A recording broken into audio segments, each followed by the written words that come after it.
Muito bom dia, é dia de Visto de Fora, os temas da atualidade, analisados por dois jornalistas estrangeiros há muito a viver em Portugal, profundamente conhecedores da realidade portuguesa, mas também dando ecos das notícias que fazem histórias nos seus países, o Olivier Bonamici e a Begonha Inigas, numa conversa moderada pela Anabela Góis. Bom dia a todos. Bom dia, Paulino, bom dia a todos, bem-vindos ao Visto de Fora.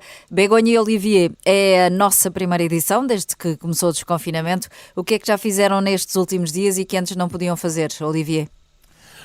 Bom dia, eu fiz a loucura dos loucuros, aos 48 anos, bebi um café no Postigo, portanto sinto-me rebelde, e hoje à tarde vou puxar a rebeldia ao pundir ao cabeleireiro esta tarde, portanto estou a renascer. E tu, Begonha? Muito bom dia a todos. Eu fiz a mesma loucura do Olivier, mas não podemos coincidir assim, Olivier. Eu também bebi um só café... Isso para fazer, Begonha, só isso para fazer ao mesmo tempo. Mas eu também bebi um café ao Postigo e eu contei em Madrid também. Eu contei para toda a Espanha na rádio como se fosse o máis maravilloso do mundo para explicar que para cualquier portugués, e nós somos xa un bocadinho portugueses, poder beber un café ao Postigo e como voltar á normalidade. Então eu senti que ficamos un bocadinho máis perto da normalidade. E então eu até para a semana non teño hora, digamos, no cabeleireiro. Portanto, ainda vou ter de esperar. Está tudo cheio. Bom, já vamos voltar às vossas impressões sobre a situação em Portugal, nesta primeira fase de desconfinamento, mas para já vamos falar da Europa. Recordo que o Visto de Fora é uma parceria da Renascença com a Euronet, rede europeia de rádios. Euronet Plus. Dá a ideia que na pandemia Portugal tem andado sempre ao contrário da maior parte da Europa, e a verdade é que enquanto por cá a situação é agora bem melhor, outros países estão nesta altura a contas com o agravamento da Covid-19. É o caso de França, Olivier, onde ontem foram anunciados novos confinamentos. O que é que se passa? Sim, é o terceiro confinamento. Bom, primeiro dizer que não são todos os franceses, são 20 milhões no total. São só 20 milhões. Sim, já é bastante, hein? Mas é um terço. Eu diria que Macron perdeu uma parte do seu combate, porque ele tinha dito que a princípio não ia haver mais confinamento. Agora também há um confinamento, eu diria que mais ligeiro, porque, olha, falávamos do cabeleireiro, continuam abertos, as livrarias, e sobretudo, que eu acho super interessante, das medidas ontem, que é uma nova viragem nos confinamentos, e em Portugal acontece um pouco mesmo daqui a uma semana, que é, os franceses vão poder sair na rua, ou seja, a ideia não é fica em casa, já é uma mudança. Mas podem sair só num espaço limitado, não é? 10 km. Não, 10 km, mas tempo ilimitado. E isto é que é a grande novidade. É tempo ilimitado. Uma pessoa pode passar o tempo todo, se quiser, na rua, até às 7 da tarde, neste caso. Mas isto é uma grande mudança. Não é fica em casa, é mais... Podem sair, claro, com todas as medidas de barreiras e tudo isso, mas em Portugal acontece um pouco mesmo nesta medida das panadas, que a ideia de nos sítios mais fechados é claramente mais perigosa, e há medidas que estão a ser tomadas na Europa assim, em relação ao exterior versus o interior. Mas o que é que se passa exatamente, Olivier? Em Paris há um número absurdo de internamentos, não é? Sim, são os variantes, não é? Portanto, a França decidiu não confinar nesta região de Paris, mas isto teve um custo. Portanto, os hospitais na região parisiense estão saturados, e estas variantes, é que lá está, é uma nova epidemia, de uma certa forma. Os franceses veem o fim do túnel, não é a luz do fundo do túnel, mas o túnel é super longo. Em Espanha, Begonha, o cenário é bastante melhor do que em França, mas também estão em vigor novas restrições às viagens. Quero explicar neste programa que sim, é verdade, en España está o escenario moito parecido a Portugal. Realmente, neste caso, a Península Ibérica, estamos bastante igualados, bastante equilibrados, temos e pouquísimos, tipo 100 casos por 100.000 habitantes, e non há moita diferenza entre unhas comunidades autónomas e outras españolas, como se aconteceu no pasado. Acho que as restrições impostas nos últimos tempos deron resultado, mas é verdade que há unha polémica, e unha polémica que ten a ver cos franceses, Olivier, porque, como explicaba Anabela, se prohibiran para Pascua, non é? Como aconteceu en moitos países, aliás, da Europa, a saída dos cidadaos para viaxar. Que acontece? Non se pode sair desde pronto, nesta ponte xa, porque hoxe é feriado en España, en toda España, é o día de San José, o día do Pai, e entón há unha ponte e non se pode sair da comunidade autónoma desde ontem a noite até segunda-feira, e para viaxes, para lazer, e tamén non se pode sair na Pascua, desde día, algo parecido que vai acontecer en Portugal cos municipios, neste caso son as comunidades autónomas, non se pode sair desde día 26 até día 5, mas sí que se pode sair, por exemplo, unha persoa que mora en Madrid pode ir a alugar unha casa na Serra, unha persoa que mora en Santiago de Compostela pode ir a Lugo, mas sin sair da comunidade autónoma. Que acontece coa polémica cos estranxeiros? Que como acho que os nosos ouvintes xa viran nos diferentes órganos de comunicación social, há moitos alemães que xa reservaran moitos voos, mesmo enxeran xa Canarias e Baleares, porque eles poden viaxar até Baleares e até Canarias na Pascua. Então há moita polémica con os propios nacionais españois, non é? Porque unha persoa, por exemplo, de Madrid non pode viaxar na Pascua até Canarias ou até Baleares, e os estranxeiros sim. E estes días, con todo o que está acontecendo na França, houve varias reportaxes na televisão española, concretamente, a explicar casos de franceses que están a viaxar, por exemplo, concretamente ontem, xa coas restrições, que tiñan viaxado a Málaga, e de Málaga se voltaran viaxar, por exemplo, para Madrid, cando non se pode viaxar dunha comunidade autónoma a outra. Por tanto, a polémica porque notase que é unha certa discriminação, non é? Com os de fora e os de dentro. Sim, e nos últimos dias também tivemos outra polémica, esta sobre a vacina da AstraZeneca, que foi mesmo suspensa em diversos países, incluindo em Portugal. A Agência Europeia do Medicamento acabou por vir ontem reafirmar que a vacina é segura e eficaz. Será que é suficiente esta declaração para restaurar a confiança das pessoas, ou o mal já está feito, Olivier? Não, eu acho que o mal não está feito. Eu acho que já há vários países que já anunciaram que vão novamente actuar com esta vacina. Agora, eu diria, de uma certa forma, que é, mais uma vez, a vitória de um país e de outro, mas há um país que sai vencedor desta decisão de ontem, que é a Inglaterra, porque a Inglaterra, novamente, assumiu o risco de não parar com esta vacina. A Bélgica também não suspendeu. Exatamente, sim. É um dos países, mas novamente Boris Johnson esteve bem.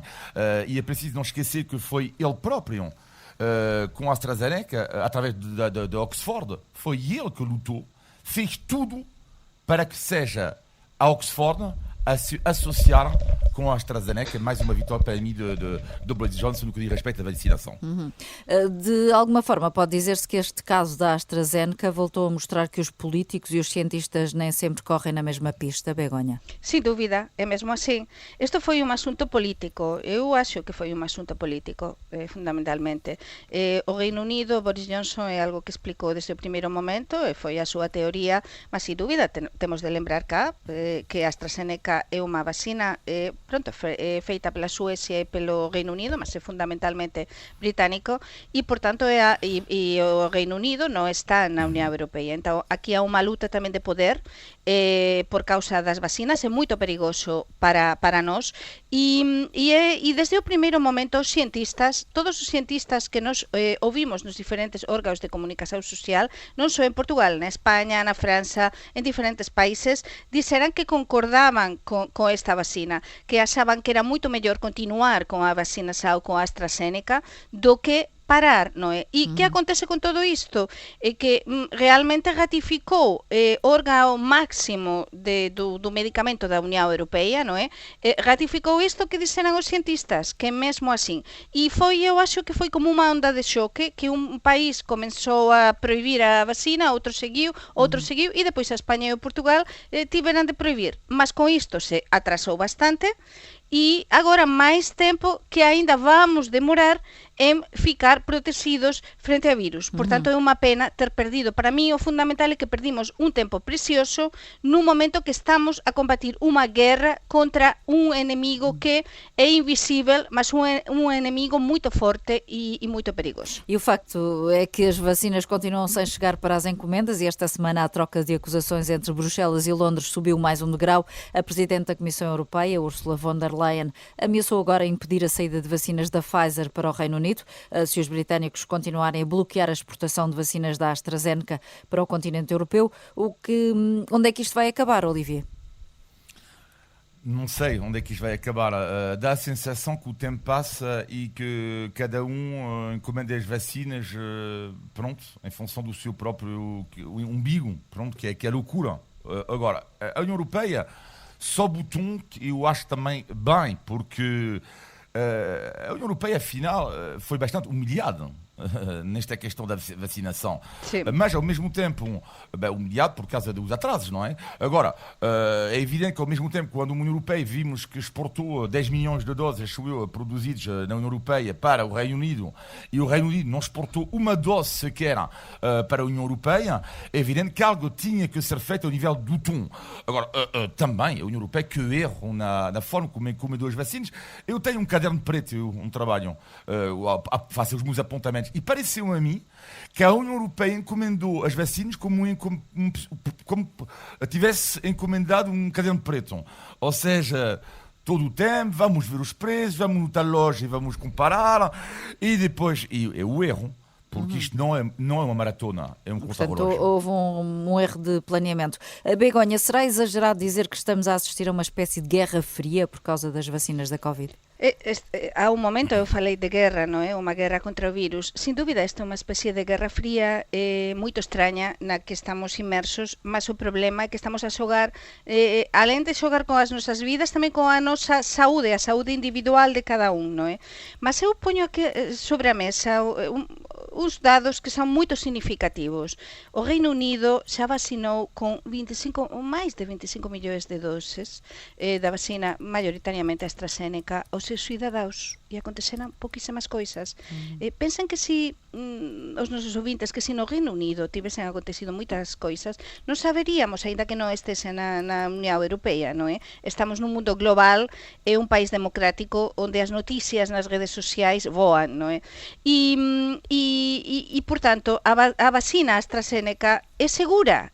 Sabem que xa levei a primeira dose da vacina AstraZeneca há 8 días hoxe, estou perfeitamente.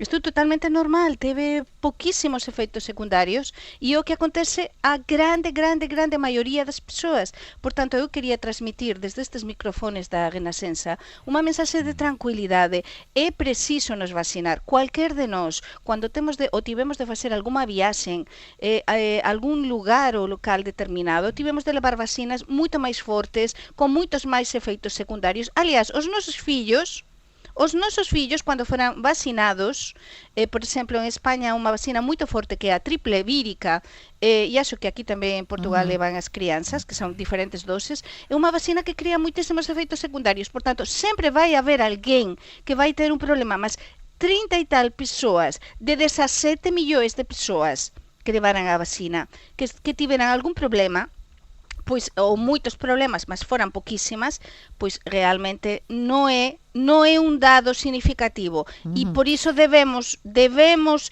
estar confiantes e devemos pensar que quanto antes nos vacinemos todos, antes conseguiremos criar a imunidade de grupo. Ainda por causa da pandemia, a Comissão Europeia apresentou esta semana a proposta do chamado Certificado Verde, o passaporte de vacinação que pretende ajudar a reanimar, em especial, o setor turístico.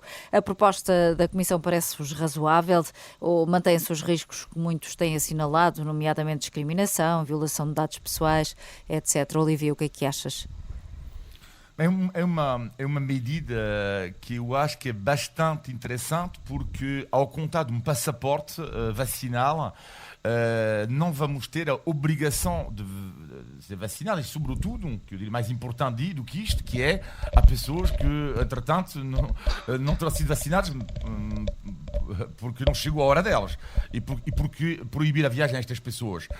Portanto, mas este certificado, por assim dizer, poderá permitir a viagem destas pessoas. Agora, é evidente que coloca algumas questões do nível das nossas liberdades, mas eu acho que as pessoas têm uma sede tão grande de viajar que vão se sentar um pouco em cima destas privações de liberdades e vão aceitar estas regras. A grande questão é saber se depois da crise sanitária os governos vão nos devolver de novo as nossas liberdades. E há outra questão, Olivier, que se não há vacinas para todos, vai haver sempre pessoas discriminadas, não é? Não é por não quererem ser vacinadas, é porque não têm vacina.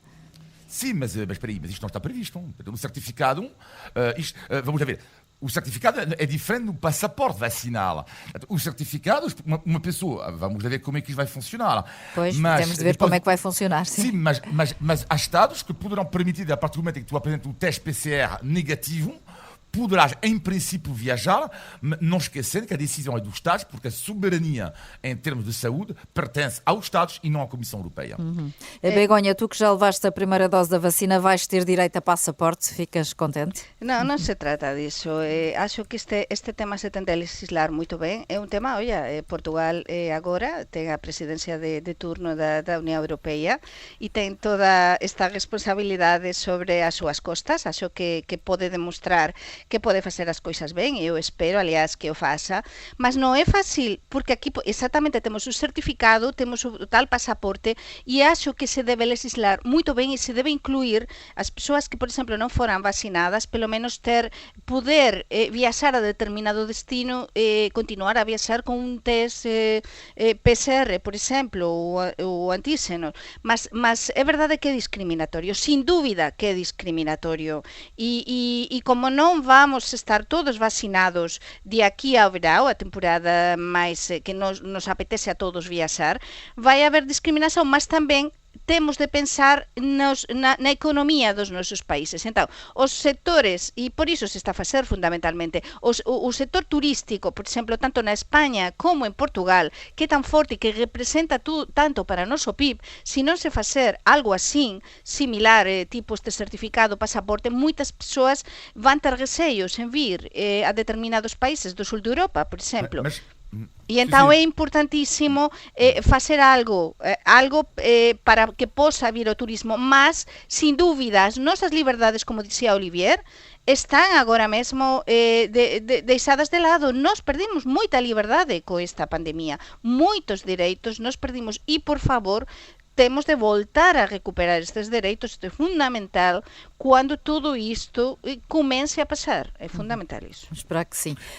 Não sei se ias dizer alguma coisa, Olivier. Sim, não, é que não estou a perceber onde é que há discriminação é que não estou a entender onde é que há discriminação se de facto basta um teste PCR, não estou a perceber nada. Mas claro, é o que estou a explicar. Para mim não há discriminação nenhuma, mas se for isso, não é claro? Claro, mas o que estou a explicar é precisamente isso, que se legislar, que se tenta legislar com muito cuidado, então se incluir também, que acho que o que se vai incluir, um teste PCR ou de antígenos para tamén permitir a persoas que non foran vacinadas ir a determinados lugares, non é? Ou locais que quiseren, por tanto, se conseguirá ser máis xusto. É fundamental facer isto para non discriminar os que non foran vacinados. Gostava ainda de ouvi-los sobre aquilo que os comentadores políticos espanhóis chamam de terremoto político. Começou com o Partido Cidadãos a romper com o Partido Popular nos governos regionais de Múrcia e de Madrid. Por causa disso, instalou uma crise no Cidadãos. Entretanto, o líder do Podemos, Pablo Iglesias, anunciou a saída do governo espanhol para concorrer a Madrid. Já vamos ouvir a Begonha, mas primeiro, Olivier, podemos estar aqui na iminência de uma recomposição política em Espanha? Isto é super interessante, porque o que acontece em Espanha, porque tem a ver com uma figura que mexeu imenso na política espanhola dos últimos anos, que é Iglesias, e a questão é saber agora se não é o fim da sua carreira política ao nível nacional, porque a tarefa dele em Madrid é uma tarefa, por um lado, super animadora, ou seja, motivadora, porque o PP, na sua versão mais populista, com Ayuso, mais com uma eventual aliança com a Vox, vamos ver. Portanto, ele fazer, eventualmente, derrotar, parece impossível, mas pelo menos fazer um excelente resultado em Madrid seria ótimo para ele, mas ao mesmo tempo não estou a ver como é que ele pode fazer um bom resultado e seria uma quebra terrível para ele, porque o Podemos quando eu penso que o Podemos teve quase a 20% dos votos na legislativa espanhola há 5 anos, e agora não só quebrou completamente ao nível nacional, quebrou ao nível regional e quebrou também a nível da popularidade de Iglesias. Por isso eu pergunto, não sei se não será o fim da sua carreira política a nível nacional. Com este abalo político em Espanha, Begonha, quem é que pode sair a ganhar e a perder? A política española é animadísima. E Estamos a ver. nunha semana, desde que fixemos o anterior programa que estaba a comenzar toda esta polemice, non é? Tudo que mudou. É dizer, aquí non é só Iglesias, é que están todas as pezas do ajedrez político español están en movimento. Entón, por esta xogada que explicaba a Anabela, non é? De Ciudadanos, eu vou dizer o nome do partido en español, o Ciudadanos de Inés Arrimadas saiu moito mal parado. É dizer, Ciudadanos, que é o único partido que temos en España de centro, que tan importante, está a cair mesmo. E entón agora ten o perigo de desaparecer. A Inés Arrimadas está no pior momento do seu partido. Entón, estáse a falar só dunha intenção de voto do 5%, quando xa teve muitísimo máis. Depois temos o que explicaba Olivier do caso do Pablo Iglesias, do Podemos, é que non é só iso, Olivier. É que o Pablo Iglesias quis facer unha xogada mestre, é un gambito de dama de ajedrez, e saiu moito mal. Por quê? Porque ele quería unificar tamén os que tiñan saído do seu partido de Podemos, non é? Os do Íñigo Errejón, que foi o seu grande amigo e cofundador de Podemos, para unir e polarizar a toda a esquerda contra Isabel Ayuso do Partido Popular en Madrid, mas non conseguiu. Os do Íñigo Errejón, unha muller que a representante que vai se a presentar para ser presidenta da Comunidade Autónoma de Madrid, Mónica, que é anestesista, diz: non queremos. Portanto, está fragmentadísima a esquerda neste momento. España Podemos non pasa pelo seu mellor momento e entón, como explicabas, Olivier, é verdade que o Iglesias agora corre o perigo mesmo de ter de deixar Podemos. E entón temos Ciudadanos en perigo, temos Podemos en perigo e temos máis unha vez ao Partido Socialista de Pedro Sánchez a aproveitar moito ben a xogada e as sondaxes a dar uns bons resultados e até non pode sair, e é probável que non saia moito mal parado en Madrid. E depois temos o Partido Popular a se polarizar, deixar o centro-direita a ir máis ao encontro de Vox, o cual para min é moito preocupante. São 10h41, estamos no Visto Fora. Recordo que o programa é uma parceria da Renascença com a Euronet, a rede europeia de rádios. Euronet Plus. Por cá inauguramos então esta semana a primeira fase do desconfinamento. Nota-se que já há mais gente nas ruas. O que é que te parece, Olivier? Bem, mas é normal, donc que eu saiba, não é proibido, não é? Não é proibido, claro que não. O que é que eu acho é que estou a notar, e isto eu não tenho muitos dados em relação a isso, porque eu não trabalho no serviço de espionagem do governo, mas a mim parece-me que este desconfinamento acontece de facto por causa das medidas que foram tomadas de forma muito mais cautelosa por parte das pessoas. É verdade, há pessoas na rua, mas eu vou falar dos sítios que eu frequento, que eu costumo estar perto da minha casa, um parque onde eu ando de vez em quando, não tem nada a ver com o outro desconfinamento, ou tinha sido a loucura absoluta. Vê-se agora que as pessoas, claro, saem mais, mas vê-se também que há algum cuidado. Ao mesmo tempo, verdade seja dita, o que há para fazer? Tirando, dar um passeio, ou beber um café ao postigo, ir ao cabeleireiro, não há muita coisa. Já se pode ficar no parque, ficar no jardim, ir ao parque infantil, fazer ginástica naquelas máquinas que antes estavam vedadas. Agora, eu acho que o próximo teste será daqui a uma semana. E sim, vai ser super interessante ver, por causa, sobretudo, de uma medida que eu acho que vai mexer com os portugueses, que vai ser a reabertura das panadas nos restaurantes, porque com um bom tempo, eu acho que lá o balanço lá será interessante avaliar isso. Vamos ver então. Mas em geral, Begonha, achas que as pessoas continuam a respeitar as regras sanitárias ou notas agora menos cuidado? Eu noto a mesma coisa. É dizer, non notei moita diferenza no incumprimento. É dizer, há persoas que continuan sin levar máscara cando vas a dar un paseo, porque é verdade que a normativa permite, se tiver mantiver certa distancia de segurança ao ar livre e a máis de 2 metros, tal, non levar, por exemplo, máscara, que eu costumo levar, sin dúbida, mas eu penso que os portugueses continúan na mesma, continúan en xeral a cumprir, continúan a ser moito respetuosos con todo, e eu o que sí que notei, e é moito, para mí é fundamental, é esperanza, é máis alegría. A cidade ten un certo movimento, ten este xeiro a primavera, ten xa esta esperanza de que estamos a abrir, non estamos a fechar. Iso é fundamental. E é verdade que esa alegría das crianzas máis pequeninas voltaren á escola, de os pais poder ir levar as crianzas á escola e todo iso e voltaren. Todo iso dá vida á cidade. E exatamente, pensar que Begonha, uma das mudanças com maior impacto foi a reabertura das escolas.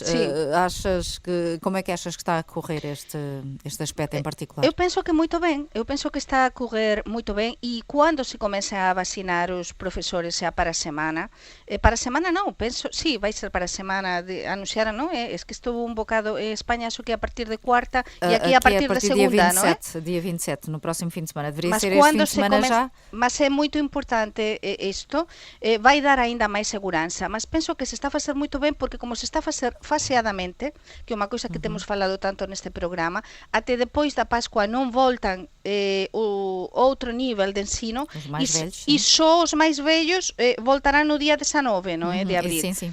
Portanto, estáse a facer con moita cautela, con moito cuidado e eu sinceramente penso que desta vez as coisas comenzaran ben e vamos ser positivos e pensar que van continuar ben. É verdade que vai ser triste para a Pascua, porque vai ser moito triste para a Pascua o tema de non poder se movimentar ou non poder se Temos xuntar. que avançar, Begonha. Mas pronto, pelo demais está tudo bem. O que continua a motivar controvérsia é a questão das despesas acrescidas que as pessoas em teletrabalho têm em casa. Há vários partidos com projetos para obrigar as empresas a pagar estas despesas com comunicações, internet, eletricidade. Justifica-se ou em teletrabalho as pessoas também saem a ganhar, como diziam os patrões, porque, por exemplo, poupou em transportes? Olivier, é uma discussão que também existe em França? Sim, também esta discussão existe em França, mas eu diria por causa do poder econômico dos franceses em relação aqui, a diferença é muito, não é? É muito. Até é evidente que aqui, tendo em conta o ordenado médio que há em Portugal, com as despesas enormes que há, o facto do Estado ajudar as empresas, aliás, pagarem estes gastos, não me choca em nada, sobretudo Begonha. a falar das despesas surreais. Begonha, concordas? Sí, penso que isto se debería legislar, mas pronto, está a falar unha persoa que é traballadora independente, como é Olivier, desde há 16 anos e que ninguén me paga as despesas, non é? Mas é verdade que sí, que se debería legislar, sobre todo se isto é para ficar. Se isto é para continuar, sin dúbida que se tem de legislar. Vamos avançar, já só faltam 13 minutos para as 11, está na altura do nosso índice de Tugalidade. Portugal! Índice de Tugalidade. Bem, vamos ver se é desta que a Begonha e o Olivier acertam no significado de uma expressão bem conhecida da língua portuguesa. Convém reconhecer que nas últimas semanas não têm tido lá grande pontaria, não é? Muito mal. E o que nós não queremos é que isto se transforme numa pescadinha de rabo na boca. Sabe o que é, não é? Aquelas pescadas pequenas, fritas, com o rabo na boca do peixe. Acho que em Espanha também se faz. Já devem ter comido com certeza. Sim. Mas o que nós queremos saber é o que significa quando dizemos, por exemplo, que uma conversa ou uma situação parece uma pescadinha de rabo na boca. Claro, unha conversa que non ten chegado ao fin, non é? Que se está a comer como a pescadinha que non ten chegado ao fin, non é? Que está a desenrolar sin moito. Não sei, sinceramente, uma conversa que não interessa a ninguém, não? Non, eu penso que non se acaba, non é? É uma pescadinha de rabo na boca, é um círculo vicioso, Exatamente. Uma situação que se repete e que parece não ter saída. Por exemplo, vocês faltam às aulas de português, depois não acertam no índice de Tugalidade, a seguir voltam a faltar e continuam sem acertar. Enfim, é uma pescadinha de rabo na boca, mas desta vez a Begonha acertou. A Begonha ganhou. Está de parabéns. Uma pescadinha de rabo na boca. O direito a provar uma pescadinha. Que eu adoro. Portugal! Índice de Tugalidade. E antes de fecharmos, temos ainda como sempre o positivo e o negativo da semana, na opinião dos nossos comentadores. Vamos ao negativo, Begonha. Pois o negativo ten a ver con unha noticia que daba hoxe de mañá a Renascença, que ten a ver con a cuantidade de persoas, fundamentalmente idosas, que non conseguen marcar estas a vacinação ou dados que non aparecen nas listaxes, problemas logísticos que se están a producir para contactar con as persoas que, sobre todo, insisto, idosos que teñen de ser vacinados. Então eu acho que é unha coisa que, aínda que o goberno teña de contratar temporariamente a persoas para facer estas pesquisas, para ligaren tudo iso ás persoas, é moito importante que, sobre todo, os máis idosos sexan vacinados. Por tanto, eu faço este chamamento desde estes microfones para ver se consigue solucionar isto nas próximas semanas. Olivier, o teu negativo? Bem, o meu negativo tem a ver com, em todos os países, por causa deste coronavírus, das medidas que não se entende rigorosamente nada, o que se deve fazer, o que não se pode fazer. Porque, de facto, quando ontem eu vi o Macron, fez-me recordar o António Costa, porque não foi Macron que falou, mas um primeiro-ministro francês, Jean Castex. Quando eu ouvi Castex, fez-me lembrar António Costa que hoje em dia tu já não percebes nada. E posso fazer isto, não sei o que mais. E eu sugeri uma aplicação, tipo Black Mirror, Netflix, onde possamos ver um apito, um alarme, onde a aplicação vai te dizer: isto, Olivier, não podes fazer, não podes fazer, podes fazer, não podes fazer. Eu acho que mas de preferência com outra voz, Olivier. Sim, exato. Com a tua voz mais sensual, claro. Mas eu acho que seria melhor, seria importante termos esta aplicação com a voz da Anabela. Pronto, fica a sugestão. E agora o positivo, Begonha? O positivo é a esperança que temos estes dias, esta alegría que tamén axuda a bon tempo, mas sobre todo de desconfinar, de saber que estamos no bon camiño, con moita cautela, porque isto pode mudar, mas iso acho que deu outro ar aos portugueses. E quero aproveitar tamén aquí para cumprimentar a todos os pais, que hoxe é o Día do Pai, que é un día moito importante para celebrar, e dame pena que non sexa feriado en Portugal, porque en España é feriado e acho que un día, igual que o Día da Mãe é feriado, por que não ser Olha, feriado? mais uma sugestão que nós deixamos aqui. Feriado no Dia do Pai, 19 de março. E o teu positivo, Olivier? Ontem a minha filha fez 19 anos. Ontem, Muitos 19. parabéns para ela e para parabéns. ti. Pronto, lá está. O meu positivo era exatamente isto, foi uma armadilha, que é, por acaso ela fez mesmo 19 anos ontem, e que eu adoro quando os portugueses, os dois fizeram, ao mesmo tempo, adoro quando dão os parabéns aos pais. Algo que não existe em França, tu dás os parabéns à pessoa que faz anos, mas nunca dás os parabéns aos pais. Ora, eu adoro esta tradição portuguesa, e vocês fizeram isto agora mesmo, quando disse que a minha filha isto, e fiz os meus cálculos. Eu, portanto, tendo em conta que eu tenho 2 filhos, eu espero ser avô, como é óbvio, e espero ter 6 netos. 6 pessoas, 6 netos da minha família, mais 2 filhos, dão 8, mas eu que faço anos são 9, portanto irei receber na minha vida futura 9 vezes por ano os parabéns, o que dá mais ou menos uma média de uma vez por mês. Isso é Tens planificado fantástico. os netos que vais ter, Olivier, mas isso... Esperemos é que os filhos do Olivier estejam de acordo com as contas que o Olivier fez, não 6 é? netos, bem, o mínimo é 6 netos. É no mínimo. Ao 3 para mínimo. cada Quero fazer um. aumentar- Também dividiste isso? Eu quero fazer aumentar a média nacional. Para já, eu fiz aumentar a média nacional, portanto eu tenho 2 filhos. Nós agradecemos, portanto, mas já decidiste quem é que tem 3, quem é que tem... Como é que vai ser isso? Pá, diz pouco importa, mas eu gostaria que seja equilibrado. 3, como o filho tenha 3, a minha filha tenha 3, não é? Esperamos que os teus filhos te estejam a ouvir nesta altura. Sim, sem dúvida. Bem, estamos no final de mais um Visto de Fora. Todas as semanas conversamos sobre a Europa, Portugal e os portugueses. Pode enviar comentários e sugestões para vistofora@rr.pt. Olivier, Begonha, Paulino e assim que nos segue todas as sextas-feiras. Um bom fim de semana. Bom fim de semana. Obrigado.